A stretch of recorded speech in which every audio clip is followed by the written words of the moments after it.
ओम श्री विष्णुवे नमः। नमस्कार दोस्तों, आप सभी की स्वागत है हमारी यूट्यूब चैनल पावरफुल हिंदू धर्म में।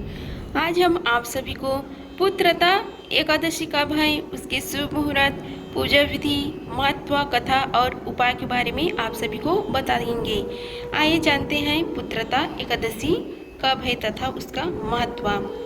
संतान, सुख, बच्चे की खुशहाली, तरक्की और उसे हर संकट से बचाने के लिए साल भर में महिलाएं कई व्रत रखती हैं। उसमें से एक है सावन माह की पुत्रता एकादशी। सभी एकादशियों का अपना अलग महत्व होता है। मान्यता है कि सावन पुत्रता एकादशी का व्रत अपने नाम स्वरूप संतान को अच्छा स्वस्थ दीर्घायु प्रदान करने वाला माना गया है। संतान प्राप्ति के लिए भी महिलाएं ये व्रत करती हैं। आइए जानते हैं सावन मास में पुत्रता एकादशी कब रखा जाएगा। सावन मास में पुत्रता एकादशी का शुभ मुहूर्त है। सावन मास की शुक्ल पक्ष की एकादशी तिथि 15 अगस्त 2024 को सुबह 10:26 पर शुरू होगी और 16 अगस्त 2024 को सुबह 9:39 पर इसका समापन होगा। एकादशी का व्रत उदय तिथि से मान्य होता है, इसलिए सावन पुत्रता एकादशी व्रत 16 अगस्त 2024 को रखा जाएगा। पूजा का मुहूर्त है सुबह 5:51 से सुबह 10:47 तक। व्रत के पारण के समय है 7 अगस्त 2024 को सुबह 5:51 से सुबह 8:05 पर। पुत्रता एकादशी क्यों मनाई जाती है, इसके बारे में आप सभी को बताते हैं। शास्त्रों के अनुसार एकादशी को व्रत सभी व्रतों में श्रेष्ठ माना गया है। जो व्यक्ति को ऐश्वर्य, संतति, स्वर्ग, मोक्ष सब कुछ पाना चाहता है तो उसे भी यह व्रत करना चाहिए। इस दौरान जगत के पालनहार श्री हरि विष्णु की पूजा की जाती है। कहते हैं कि इनकी कृपा से सोनी गोद भी भर जाती है। यही वजह है कि सावन माह में आने वाली पुत्रता एकादशी अति महत्वपूर्ण होती है। सावन में पुत्रता एकादशी व्रत कैसे करें उसके बारे में आप सभी को बताते हैं। सावन पुत्रता एकादशी का व्रत रखने वाले लोगों को व्रत से पूर्व 10वें दिन की तिथि सात्विक भोजन करनी चाहिए। व्रती को संयमित और ब्रह्मचर्य का पालन करना चाहिए। सुबह स्नान के बाद व्रत का संकल्प लेकर भगवान का ध्यान करें। गंगा जल, तुलसी जल, तिल, फूल और पंच अमृत से भगवान नारायण की पूजा करें। संध्या काल में दीपदान के बाद फलाहार कर सकते हैं। व्रत के अगले दिन द्वादशी तिथि पर किसी जरूरतमंद व्यक्ति को भोजन कराकर दान दक्षिणा देकर विदा करें और फिर इसके बाद व्रत का पारण करें।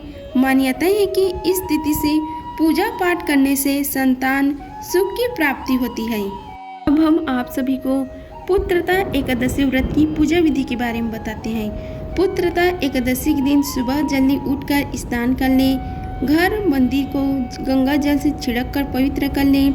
इसके बाद भगवान विष्णु और माँ पार्वती की प्रतिमा को लकड़ी की चौकी पर पीला कपड़ा बिछाकर उस पर स्थापित कर लें। उसके बाद गंगा जल से इसका अभिषेक करें और पुष्प के साथ तुलसी दल अर्पित करें। अगर आपको व्रत रखना है तो व्रत करने का संकल्प लें और यदि व्रत नहीं करना है तो पूजा करके आहार ग्रहण कर सकते हैं। पूजा के बाद आरती करें और भगवान विष्णु को पंच अमृत का भोग लगाएं। भगवान के भोग में तुलसी का पत्ता जरूर शामिल करें। तुलसी बिना भगवान विष्णु का भोग ग्रहण नहीं करते। अब हम इसके महत्व के बारे में आप सभी को बताते हैं। आइए जानते हैं इसके महत्व के बारे में। सावन मास की शुक्ल पक्ष की एकादशी को पुत्रता एकादशी कहते हैं। पुत्रता एकादशी अब की बार 16 अगस्त को मनाई जाएंगे। पद्म पुराण में इस एकादशी के महत्व बहुत ही खास माना गया है। सावन के पवित्र महीने में जब भगवान विष्णु चतुर्मास की निद्रा में होते हैं तो यह एकादशी पड़ती है और इसको पुत्रदायी एकादशी माना गया है। इस दिन विधि विधान से भगवान विष्णु की पूजा करने का खास महत्व होता है। भगवान विष्णु की कृपा से आपकी सभी मनोकामनाएं पूर्ण होती हैं। मान्यता है कि इस दिन वे महिलाएं जो पुत्र पाना चाहती हैं अगर व्रत करें तो उन्हें पुत्र रत्न की प्राप्ति होती है। पुत्रदा एकादशी के दिन इस व्रत को अवश्य करना चाहिए। पुत्रदा एकादशी का व्रत करने से आपको अक्षय पुण्य की प्राप्ति भी होती है और साथ ही आपको मृत्यु उपरांत वैकुंठ लोक की प्राप्ति होती है। कहते हैं कि इस व्रत को करने से आपका घर धान्य धन से भर जाता है। इस एकादशी का व्रत करने से आपको नारायण के साथ साथ माँ लक्ष्मी की भी विशेष कृपा प्राप्त होती है। इस व्रत के पुण्य प्रताप से राजा महिष्मति को पुत्र रत्न की प्राप्ति हुई थी, इसलिए इस एकादशी के नाम पुत्रदा एकादशी पड़ा। इस व्रत के प्रताप से आपकी खाली झोली भी भर सकती है। इस तिथि पर वैष्णव समाज के लोग भी भगवान विष्णु की पूजा करते हैं। अब हम आप सभी को पुत्रदा एकादशी की व्रत कथा के बारे में आप सभी को बताते हैं। आइए रसपान कीजिए पुत्रदा एकादशी व्रत की कथा के बारे में। एक बार युधिष्ठिर महाराज ने भगवान श्री कृष्ण से पूछा कि उन्हें गौर माह की शुक्ल पक्ष में आने वाली एकादशी के बारे में विस्तार से बताइए। उन्होंने आगे पूछा कि एकादशी का नाम क्या है और उस दिन किस देवता की पूजा करनी चाहिए। भगवान श्री हरि ने उत्तर दिया कि माह के शुक्ल पक्ष या गौर पक्ष में आने वाली एकादशी को पुत्रदा एकादशी के नाम से जाना जाता है।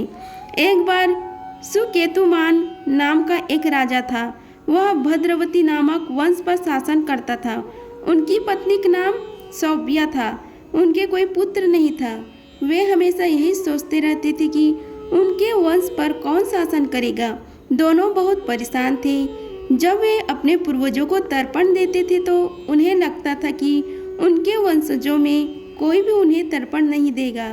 वे यह जानकर बहुत परेशान थे कि उनके पूर्वज भी यह जानकर खुश नहीं थे कि जल्द ही उनके पास तर्पण देने वाला कोई नहीं होगा। जैसे जैसे समय बीतता गया वह और अधिक निराश होता गया। राज्य की सारी परेशानी, हाथी, घोड़े, महल, नौकर चाकर कुछ भी उसे सतावना नहीं दे पा रहा था। राजा सोचने लगा कि वास्तव में एक गृहस्थ के लिए पुत्र न होना उसके हृदय और घर दोनों को खाली और दुखी कर देता है। पुत्र के अभाव में व्यक्ति अपने पूर्वजों, देवताओं और अन्य जीवों के प्रति अपने ऋण को नहीं चुका सकता। पुत्र के बिना एक व्यक्ति अपने पूर्वजों, देवताओं और अन्य जीवों के प्रति अपने ऋण को नहीं चुका सकता। पुत्र प्राप्ति से युक्ति सुखी होता है। यह पिछले 100 जन्म के पुण्यों या साक्षी होता है। इस जन्म में पुत्र पौत्र का होना सिद्ध करता है कि व्यक्ति ने अपने पिछले जन्म में परम पिता परमेश्वर श्री कृष्ण की पूजा नहीं की है। पुत्र, धन, तीक्ष्ण बुद्धि केवल परम पिता परमेश्वर श्री कृष्ण की पूजा करके ही प्राप्त की जा सकती है। इन विचारों से व्याकुल होकर राजा ने आत्महत्या करने का विचार किया, लेकिन उन्हें एहसास हुआ कि आत्महत्या करने वाले व्यक्ति को नरकीय लोकों में जन्म लेना पड़ता है। यह सोचकर उसने आत्महत्या का विचार अपने मन से निकाल दिया। चिंता के कारण वह अपने घोड़े पर बैठा और किसी को कुछ बताए बिना घने जंगल में चला गया। वह जंगल में हिरणों, बाघों, जंगली सूरों, शेरों, बंदरों, सांपों, विशाल हाथियों और उनके बच्चों तथा फलों और फूलों से लदे पेड़ से भरा हुआ था। यह सब देखकर राजा और भी व्याकुल हो गया और इधर उधर भटकने लगा। अचानक राजा ने लोमड़ी की चीख सुनी। राजा भूखा था और वह अंदर से पीड़ित था। उसने खुद से पूछा कि उसने कोई बुरा काम नहीं किया है। उसने अपने वंश का अपने बेटे की तरह ख्याल रखा। उसने सभी साधुओं और ब्राह्मणों को बहुत सम्मान दिया। फिर क्या वह पीड़ित है? उसने खुद से पूछा। इन्हीं विचारों में डूबे हुए संघर्षशील राजा अपने शुभ कामन के प्रताप से कमल पुष्प से भरे एक सुंदर तालाब के पास पहुँचे, जो मानसरोवर के समान दिखाई दे रहा था। वह तालाब विभिन्न प्रकार की मछलियों और मगरमच्छों से भरा हुआ था। सूर्य की रोशनी में कमल पुष्पों से भरा तालाब में तैरते हुए सरस, हंस और बतखें बहुत प्रसन्न दिखाई दे रहे थे। पास ही इच्छाधारी साधुओं के आश्रम थे। राजा की दाहिनी भुजा और आँख फड़फड़ाने लगी और किसी शुभ संकेत का संकेत देने लगी। राजा घोड़े से उतरे और साधुओं को पवित्र नाम का जाप करते देखा। राजा ने उन्हें प्रणाम किया और हाथ जोड़कर उनके पास बैठ गए। साधुओं ने राजा से उनके पास आने का कारण पूछा। राजा ने साधुओं से पूछा कि वे कौन हैं और तालाब के पास साधना करने का कारण क्या है। साधुओं ने उन्हें बताया कि वे 10 विश्वदेव हैं और वे पुत्रता एकादशी का व्रत कर रहे हैं और वे तालाब में स्नान करने आए हैं। उन्होंने आगे बताया कि जो लोग पुत्र प्राप्ति की इच्छा रखते हैं उन्हें पुत्रता एकादशी का व्रत करनी चाहिए। पुत्रता का अर्थ है पुत्र प्रदान करना। उन्होंने राजा को गंभीरता से व्रत करने की सलाह दी। उन्होंने आगे कहा कि हमारे आशीर्वाद और भगवान केशव की कृपा से आपको जल्द ही पुत्र की प्राप्ति होगी। विश्वदेवों को नाम इस प्रकार हैं: वसु, सत्य, कतु, दक्ष, काल, काम, धृति, पुरुरवा, माधव और कुरु की सलाह के अनुसार राजा ने निर्धारित नियमों का पालन करते हुए उस तिथि का व्रत किया और द्वादशी को सरोवर में स्नान किया। ऐसा करने के बाद उन्होंने ऋषियों को प्रणाम किया और महल लौट आए। कुछ समय बाद उनकी रानी गर्भवती हुई और रानी को एक सुंदर तेजस्वी पुत्र की प्राप्ति हुई। जब वह बड़ा हुआ तो एक वीर राजकुमार के रूप में प्रसिद्ध हुआ और राजा ने उसे अपना उत्तराधिकारी बना दिया। जो मनुष्य इस एकादशी का व्रत गंभीरता से करता है उसे इस लोक में पुत्र की प्राप्ति होती है तथा मृत्यु के पश्चात उसे मोक्ष की प्राप्ति होती है। पुत्रता एकादशी की महिमा का अध्ययन करने अथवा सुनने से अश्वमेध यज्ञ के समान पुण्य की प्राप्ति होती है। हम आप सभी को पुत्रता एकादशी के दिन किए जाने वाले उपाय के बारे में बताते हैं। अगर आप धन की इच्छा रखते हैं तो पुत्रता एकादशी के दिन सुबह स्नान करें। इसके बाद सच्चे मन से भगवान विष्णु और देवी लक्ष्मी की पूजा अर्चना करें। अब लाल कपड़े में 5 कौड़ियाँ बांधकर भगवान विष्णु को अर्पित करें। इसे कुछ समय बाद पैसे वाली जगह या तिजोरी में रख दें। मान्यता है कि ऐसा करने से जातक को कभी भी पैसों की कमी का सामना नहीं करना पड़ता और धन लाभ का योग्य बनते रहते हैं। यदि आप पुत्रता एकादशी पर भगवान विष्णु को प्रसन्न करना चाहते हैं तो स्नान ध्यान के बाद विधि पूर्वक भगवान विष्णु की पूजा करें। इस दौरान कच्चे दूध में तुलसी और केसर मिलाकर भगवान विष्णु का अभिषेक करें। इस टोटके को करने से श्री हरि प्रसन्न होते हैं और सभी बिगड़े काम बन जाते हैं। इसके अलावा आर्थिक तंगी में भी सुधार होता है। पुत्रता एकादशी के दिन पति और पत्नी को तुलसी के पौधे की पूजा अर्चना करनी चाहिए।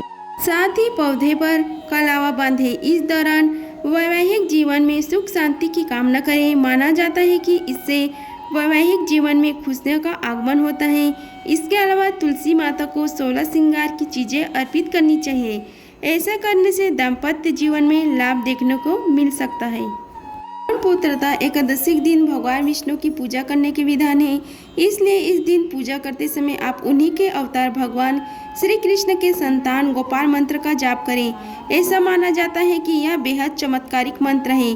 जाप करने से दंपति को संतान सुख की प्राप्ति होती है और सभी परेशानियां भी दूर हो जाती हैं। मंत्र है: ओम देवकी सुत गोविंदम वासुदेवाय जगतपति देहि में तनयम कृष्ण त्वयं शरणम गतम।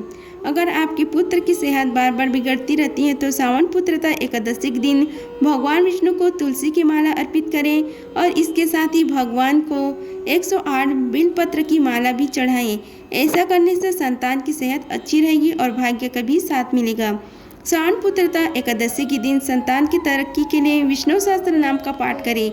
इसके अलावा आप इस दिन मृत्युंजय मंत्र का जाप भी अवश्य करें। ऐसा करने से संतान को कार्य क्षेत्र में सफलता मिलती है।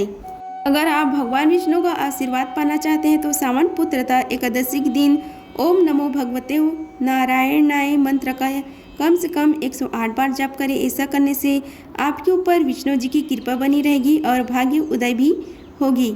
अगर आप सभी को हमारी वीडियो अच्छी लगी होगी तो वीडियो को लाइक कीजिए, चैनल को सब्सक्राइब कीजिए और कमेंट बॉक्स में ओम नमो भगवते वासुदेवाय लिखिए। धन्यवाद। मिलते हैं अगले वीडियो में, तब तक के लिए जय श्री राधे कृष्णा।